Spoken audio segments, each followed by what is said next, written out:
Mary. I'm Mary Bishop Baldwin. Mary Bishop hyphen Baldwin. Sharon Bishop Baldwin, SHARON BISHOP hyphen BALDWIN. Mike Redman, MikeRedman.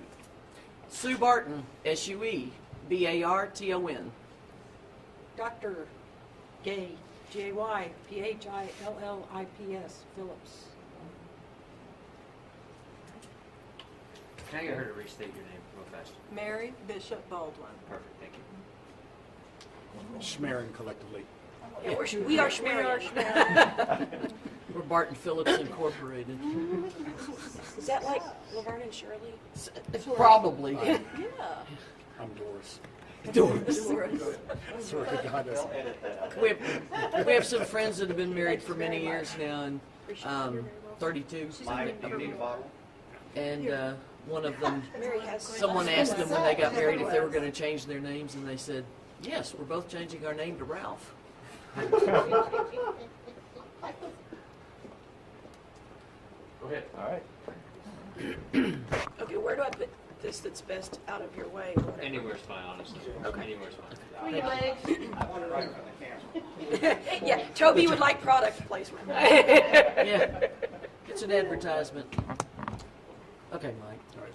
Very short statement. We are obviously very pleased with the Supreme Court's decision. The Supreme Court recognized that our relationships have and deserve equal dignity, that our marriages do not end at the border, and that our children are entitled to two true parents. Even though we have the right to marry, our work is not done.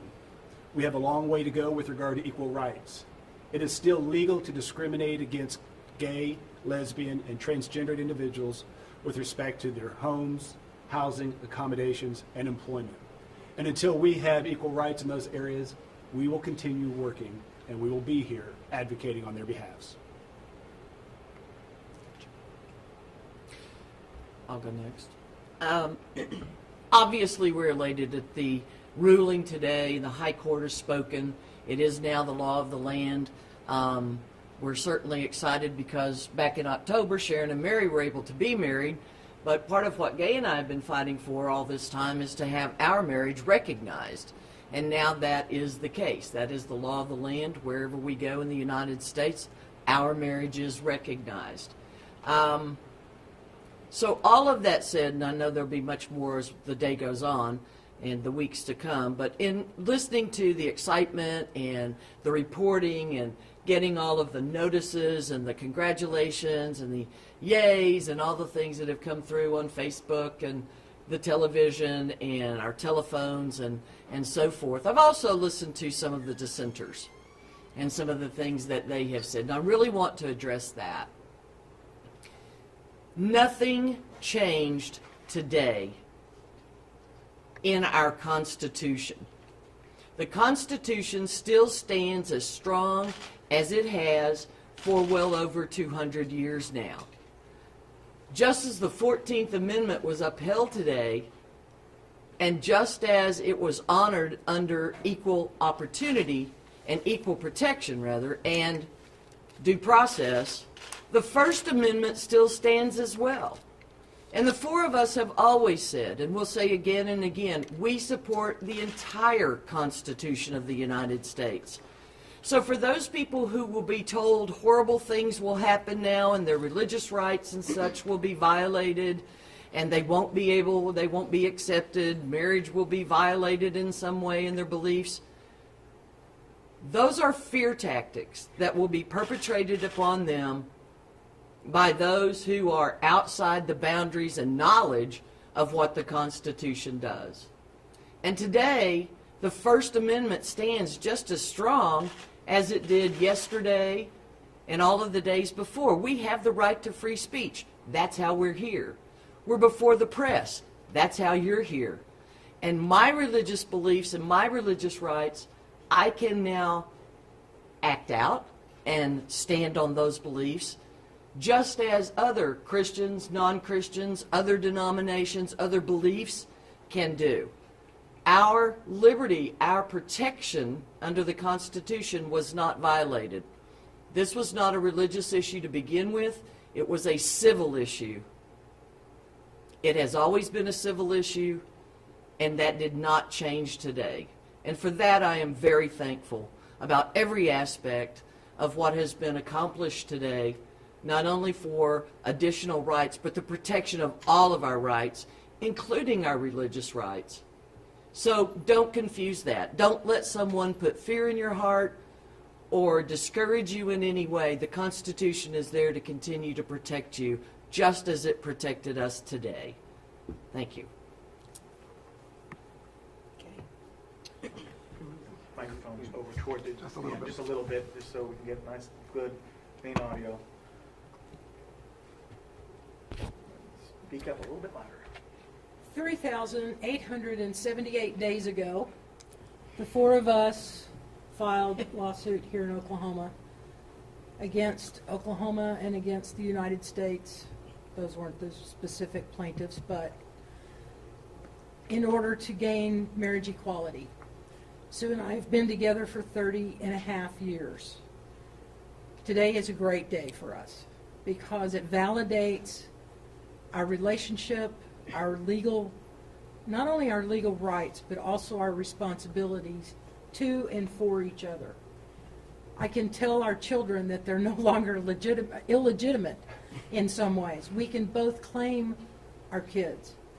And this is very important to us as a family.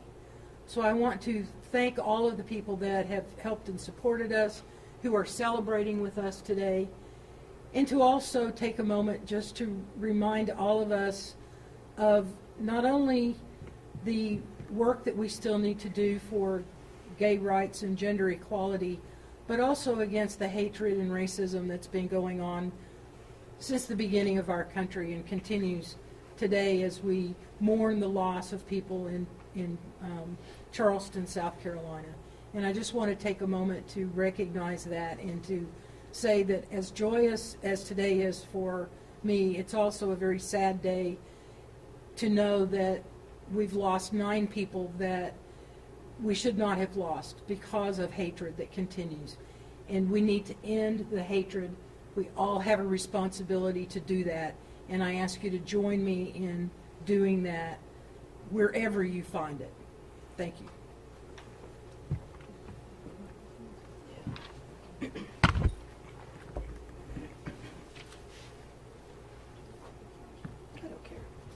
Can we hold up for 1 second? So that little, oh, you got it. Never mind. We good? Yeah, face that microphone towards you. Is that you? And feel free to tug on that, that's loose. There we go. Thank you. Appreciate it. It's a good thing I don't karaoke.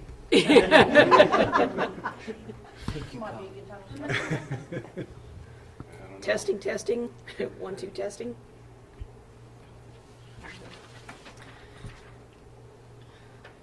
On this momentous day, I'm reminded of the well-worn adjective, the more things change, the more they stay the same. But I would like to revise that adage and say, the more things change, the more we are all the same. We're just overjoyed by today's ruling from the Supreme Court. We expected this outcome, but that doesn't make it any less satisfying or any less stunning. Even though we expected it, as we sat there on our sofa this morning, our phones in hand, looking at SCOTUS blog, when the word popped up, marriage, our hearts stopped. And then it said that they'd ruled in our favor. And the lump in the throat comes. And we said, really? We're equal. We're really equal. A friend posted on Facebook that she was crying for 47 years of feeling less than. And I think that even though we have so many straight allies in our community who have been immeasurably valuable to us, that this is something that you can't understand the emotion behind it unless you yourself have ever felt less than. And to know that today the highest court in the land said to us that with regard to marriage laws, you are no longer less than. You are equal to.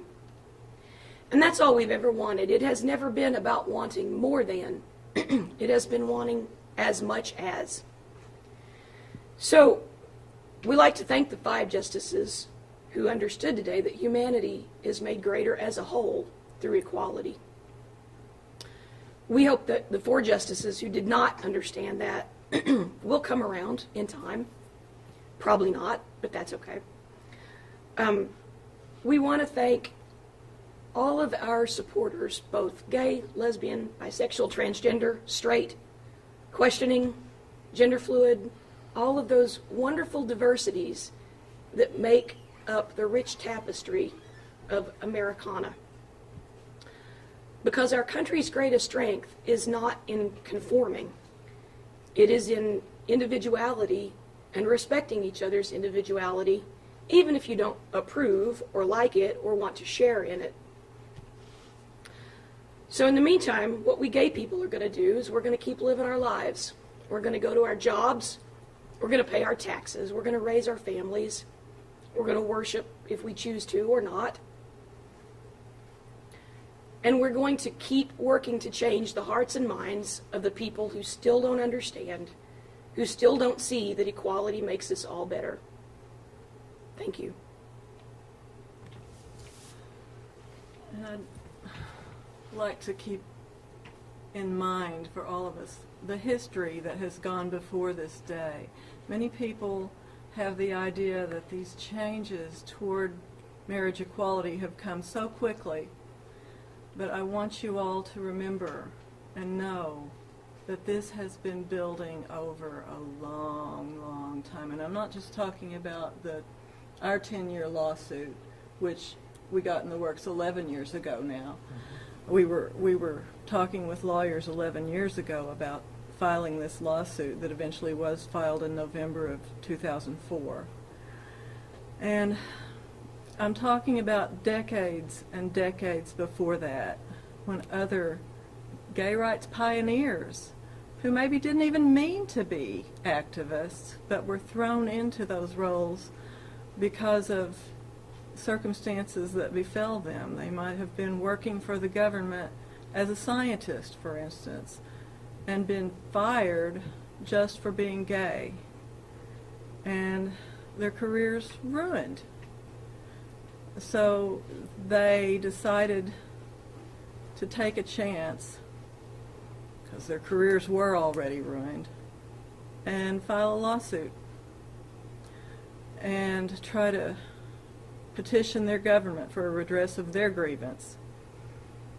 But in all those decades before, they were not counted as equal citizens of these United States. And many years ago, I bought and read this book, Courting Justice, Gay Men and Lesbians versus the Supreme Court, and that is a history of all the cases to a certain point when this was published, of the gay rights cases that had gone all the way to the Supreme Court. And it's a very sad book because nobody won. Nobody. Try and try again. Nobody won. Until finally, 12 years ago? Lawrence, 12 12 years ago today. 12 years ago today, Lawrence v. Texas was decided by the Supreme Court, and they ruled that state laws against sodomy were unconstitutional.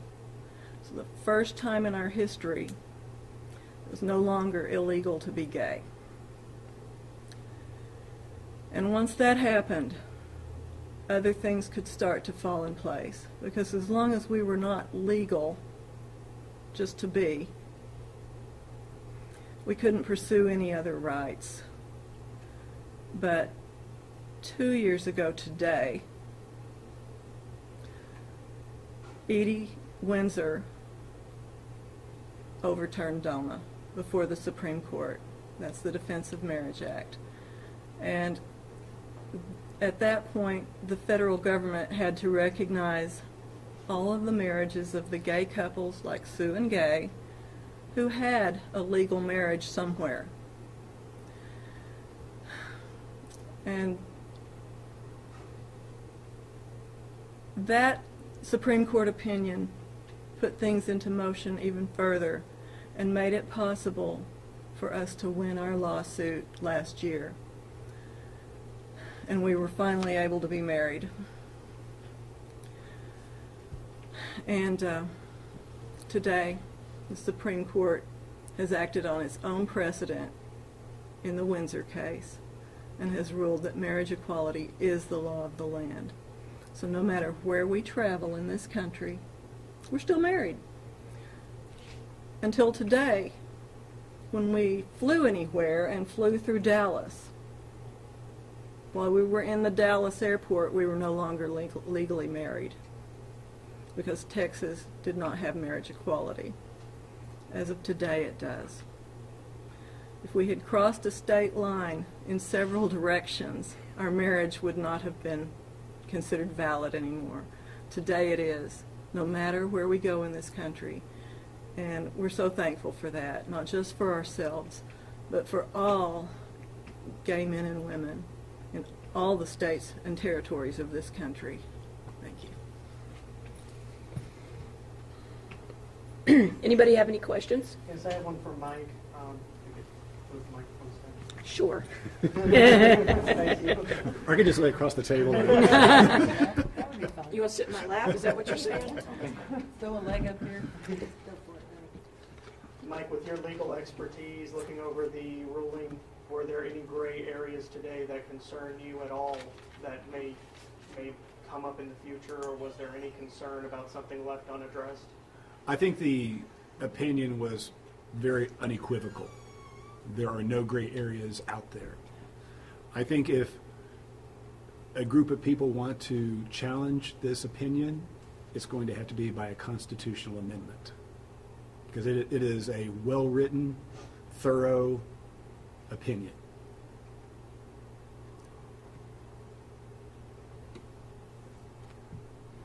How do you guys plan to celebrate tonight? Going to Disneyland. And it's legal now.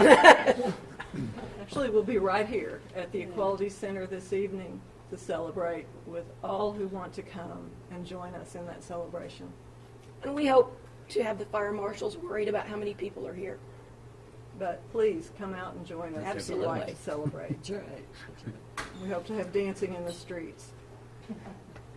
Well, Gay and I will be celebrating not only here for the period of time that has been set aside for everybody to come and celebrate, but we'll also be celebrating with our children this evening and our granddaughter. And it's a family time for us because we can actually do that in a different way. And the first thing I did was text the kids and the grandkid this morning and go, "Yippee, we won!" And they're all like, "Work and be home," da da da.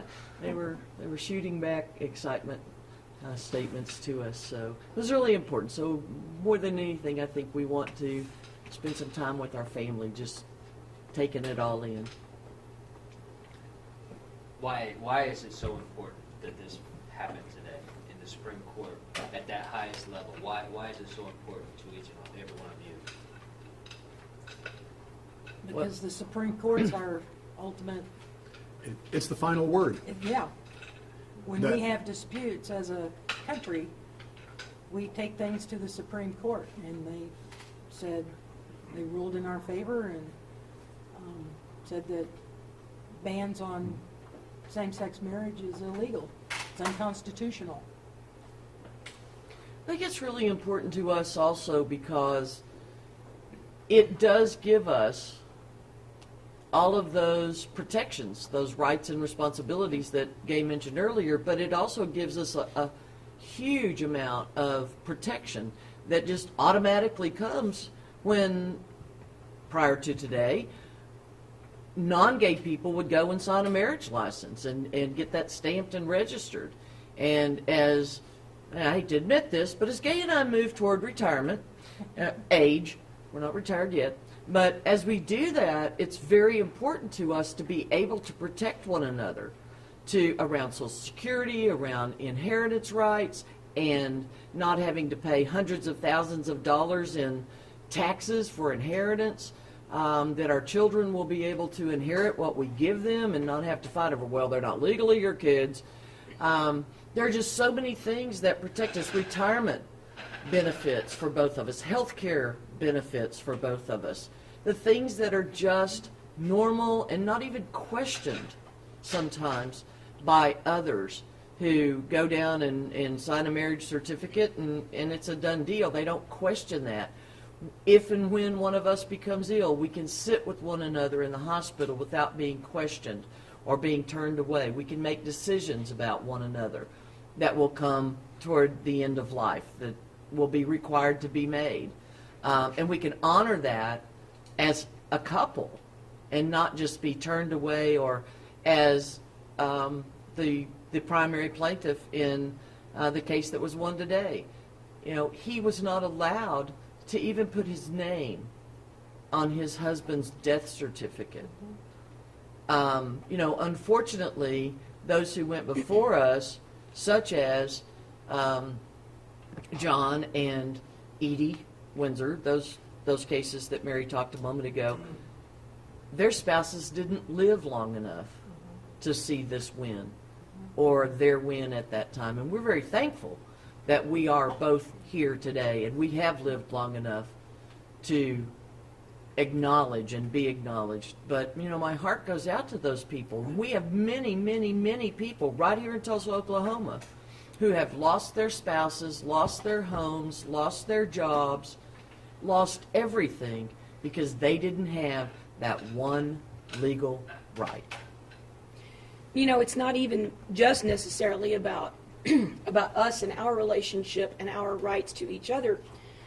When we got married in October, we always assumed that all of these rights and connections that we've been talking about would come into play sometime down the road when we had to sort of establish our relationship with each other. But in fact, the first time this has come up for us has been with Mary's mother, who recently moved up here to Tulsa, to Broken Arrow proper from Ada. And she's had some health issues, and we've been taking her to doctor's appointments. I am now her daughter-in-law, and I don't know if people who are just sort of living their lives without much thought have any idea how important it is to be able to say to her doctor, I am her daughter-in-law, and to get medical information about her that helps with her care, to be able to handle her medicines, her financial reports, that sort of thing. Before, I had to say, I am the partner of her daughter. Yeah, you and what army? I'm sorry. We give us a family member and we'll talk. Well, I'm a family member now. And this has been invaluable in the last 6 months, dealing with my mother-in-law's health issues. So it's not always just about the married couple themselves. It's amazing the ways in which marriage matters. Sister Kern's got one more year. You expecting any legal pushback next legislative session? And if so, what do you think that could be now that the rulings come down? There are so many different bizarre legislative things that have come out of the Oklahoma legislature recently that I hate to venture a guess. I will tell you that I fully expect to see a reaction from the state legislature, primarily pushing a form of the Religious Freedom Restoration Act, where they will put in writing the ability to discriminate against gays, lesbians, transgender individuals. I fully expect to see that. Yeah, I think there's a tendency to want to say, today's the capstone event of this marriage equality battle. We're done. Tomorrow we go back to selling Girl Scout cookies or something like that. But the truth is, this fight's not over. We're going to keep fighting this fight. We expect backlash not only from organizations such as the legislature, codified organizations, but businesses and individuals who don't approve of today's ruling and are going to want to find some way, some loophole, to continue discriminating against us just because they don't like us. In addition to that, as Sue mentioned, you can still be fired in Oklahoma just for being gay. Imagine this morning being a gay person sitting at your desk, and the news comes across that the Supreme Court has made marriage equality the law of the land, and the first thing you want to do is pick up the phone and call your longtime partner and say, we're legal, we're married in Iowa, and now we're married everywhere. but you can't because your coworker might hear you and might tell your boss and you could get fired.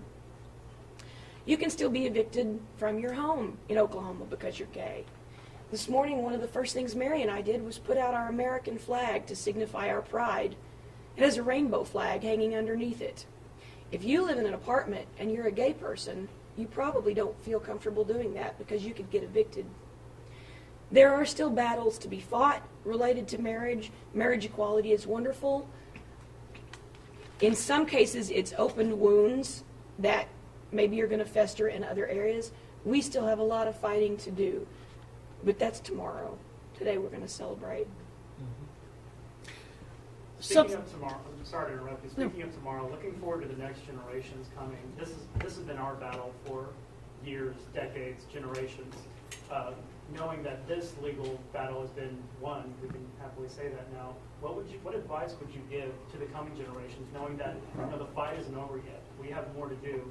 How do we keep the young people involved with thinking, oh, we've got our marriage now, and we can chill on that? But that's not the case. What would you tell them? Well, I think young people, the whole concept of gender fluidity, for example, is something that we older people, while we're happily accepting of, is maybe a little foreign to us. Kids these days understand that gender and gender expression is a very not binary. That's exactly what they say. It's very unimportant to them whether you check the M or the F on the little boxes on the paperwork. So I think that they themselves are seeing their next battleground, even without us telling them what it is. Transgender rights, we have a huge and thriving transgender community in Tulsa. Now is the time that we need to step up for them and say, okay, we fought this battle and you stood with us, so now we have to stand with you. You have your battles, and we're going to make sure that we get you up to where we are. I think kids get transgender issues a lot better than older people do. So I really don't think that this is a case where we have to hand a parchment down to the younger generation and say, here are your marching orders. I think they get them. I would never tell them what battles to pick, but I would say, don't be afraid of fighting that fight. Build on what's already been done. We've stood on so many other people's shoulders. Now stand on ours.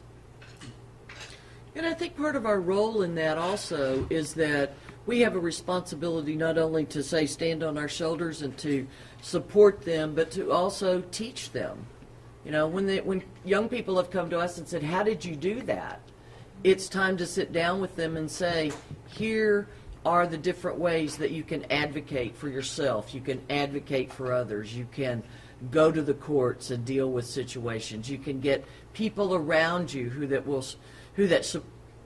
people around you who support you and care for you, and we are some of those people. And to let them know that their actions and their attempts and all of those things are valid, and we're right behind them, and we'll help them in any way that we can. I think that's really important. I want to go back to a question that you asked earlier also about, what difference does it make? And I'm going to tell you a short story about that. 2 years ago,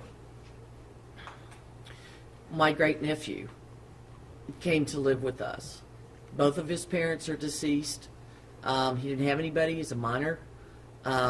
We did take guardianship of him, and it was a wonderful thing. But within probably just a couple of weeks of his being with us, he sat down, and one day we were just talking, and he looked at me and he said, Aunt Sue, why don't you and Aunt Gay just adopt me?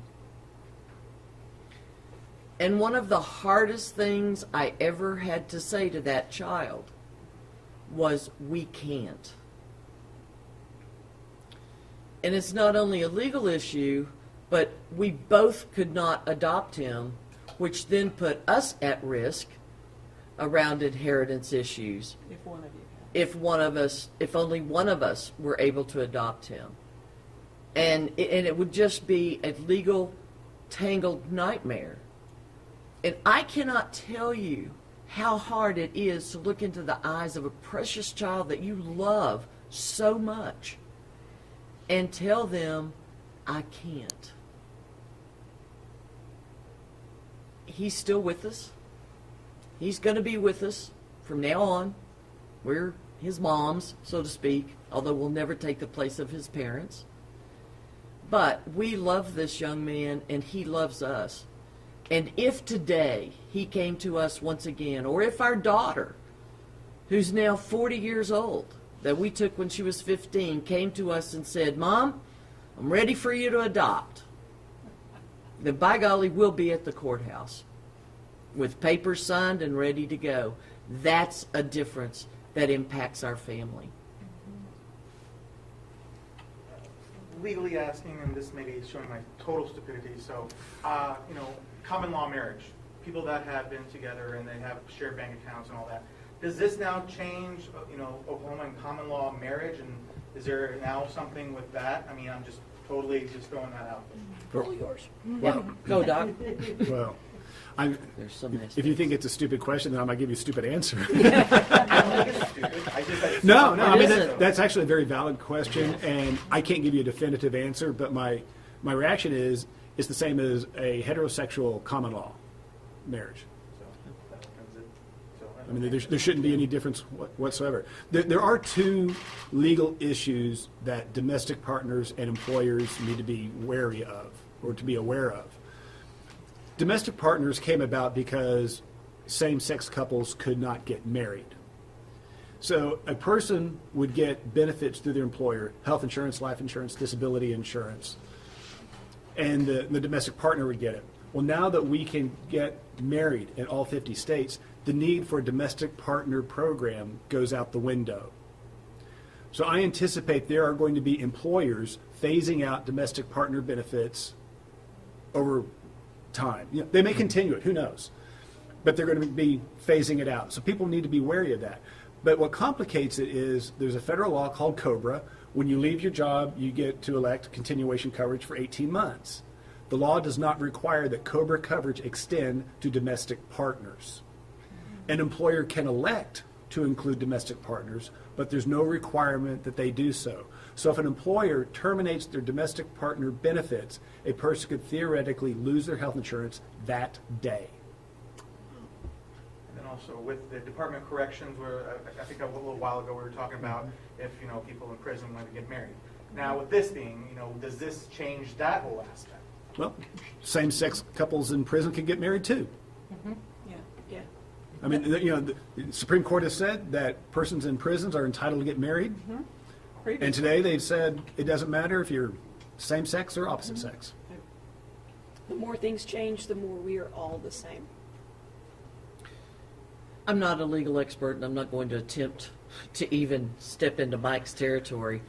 But based on that question, one of the things that comes to mind is when the law was written, the constitutional ban was written, it was very poorly written to begin with, and it was, propagated to the public as just a anti-gay marriage, one man, one woman. But there are two other sections in that ban, and one of them does address, some level of common law. And a lot of non-gay people did not realize that at any point they could have lost any benefits that they had in Oklahoma, even as a common law couple. And so today, that changes only in the sense that that ban is out the window. It's no longer valid. But it brings back to the issue that Mike was talking about, in that now domestic partnerships may or may not be recognized in the same way. And we have many companies in the state of Oklahoma that, despite the ban and the constitutional ban and all those things, have provided domestic partnerships and benefits and that kind of thing. So they're going to, they need to relook at that, and couples need to look at that once again. I want to say that what this Supreme Court ruling means to me is that I just want to say this is so validating for me as a human being and as an American. One of the great days in this history was when President Barack Obama said on national television that he believed that gay people should be able to get married. To hear our president say that to the whole world just filled me up so much, and it was just so amazingly validating. And now to have this happen through the courts have always been our hope, because we knew we weren't going to achieve this through our legislature. And the courts have come through for us, validating our faith in the legal system. It's just a very validating day. Also, I mean, I know with worldwide this issue, I mean, there was the issues with Russia, there's, you know, and all that. This sends a message to the world also. What is this message that the United States is sending to the world? That we're finally getting on board with Ireland and a few other countries. That we finally joined the 19th century. That the rest of North America has now joined the Yeah, funny League of thing- Nations, I Funny thing guess. on Facebook, some people who are opposed to this were saying they were just going to move to Canada. It's like, don't know how to tell you this, We but have Canadian marriage too. yeah. Yeah, that was a very funny little twist when people were saying, "Oh, after today, I'm moving to Canada." It's like they've had legal marriage since 2005. So, enjoy. The president said today our union got a little more perfect. Absolutely. And I think That's a good I one. think that's it. You know, the United States likes to hold itself up as a bastion of hope and leadership to the world. And sometimes we fall short of that, and we certainly have fallen short of that in regard to equal rights for gay, lesbian, transgender people. The tide is turning. Things are changing.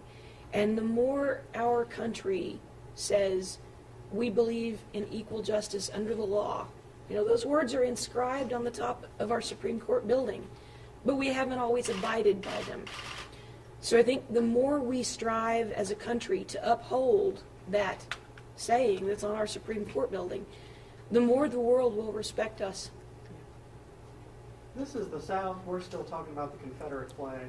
I don't want to throw water on the fire. No. Is it going to be tough walking down the streets still? I think You for mean some hand in people in hand? some places, it will be. You know, I have an interesting story about that. Mary and I, you know, people know us. I mean, we're kind of recognized places. And after we got married in October, we were at a Cheesecake Factory one night. We were walking from the car into the restaurant, and she just reached down to grab my hand, and instinctively I pulled away. And I thought, what the hell? We are married. So I grabbed her hand and held it. People are still going to get beaten up in some places for holding hands in public. The difference is we now have the legal standing behind us to say, you can't do that. Except in Oklahoma, because you can still get beaten up for being gay. And it's just a simple assault. It's not a hate crime because Oklahoma doesn't have a hate crime statute That includes us. that includes sexual orientation. So, in some respects, it's not going to change. Our day-to-day lives, the fear as well as the good things is not going to change. That's going to come over time. As more and more people come to see gay people as just the same, that will change. And that's the only way you can make change like that happen. All the laws in the world will not change a culture until the culture changes. Keep in mind that whenever we have something like a ruling today and we come down here for a press conference or we come back tonight for an event, we have to have armed police on site just in case. We're not safe yet. And we have to be diligent in that. And we have to pay attention. And we have to recognize as a city, a state, and as a country that until we could easily be a Charleston situation. Unfortunately, and we know people, all of us know people who have been beaten, we know people who have been killed, we know people who have been raped. All manner of horrifying things have been done to them simply because they are gay or lesbian. And you know, one of the highest murder rates of any group in the world is a transgender women. Yep. I'm sorry that 9 people died in Charleston for being black. But we have, Sharon, where are we at this point? Is it 8 or 9 so far this year? 9?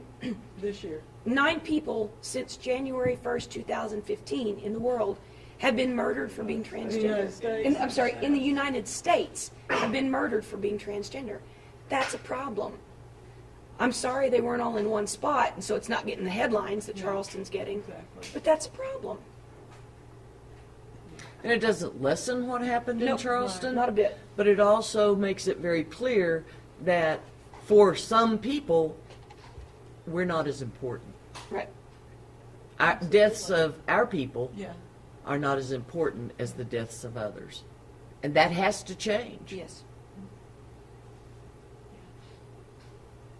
Because we know if we're walking down the street and we're holding hands, somebody could drive by and shoot us.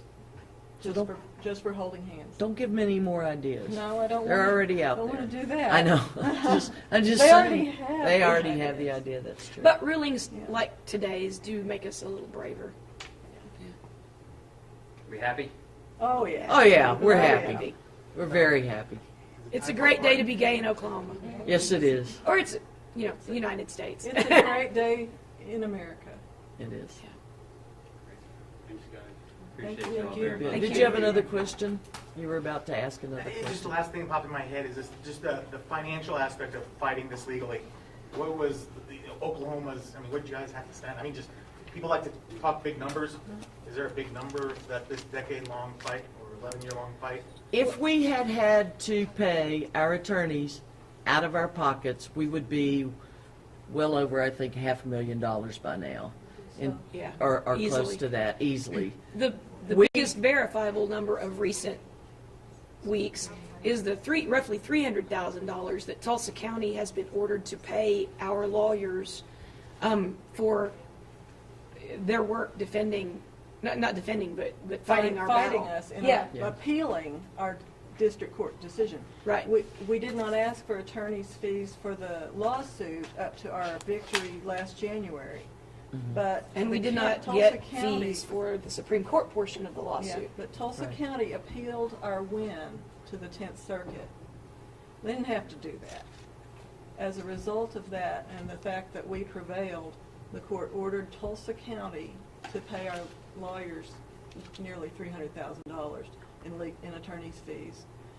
And that means it's coming out of our pockets as well as Every one of yours. us is a Tulsa County taxpayer, so we're going to pay that bill just like you are. Yeah.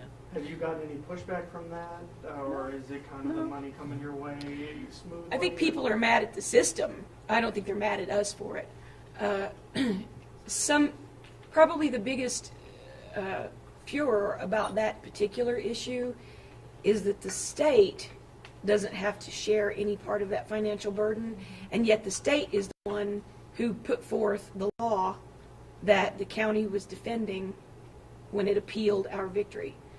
So, you know, there's maybe an effort going on to make the state have to be culpable for some of that financial responsibility as well, and I'm all for that.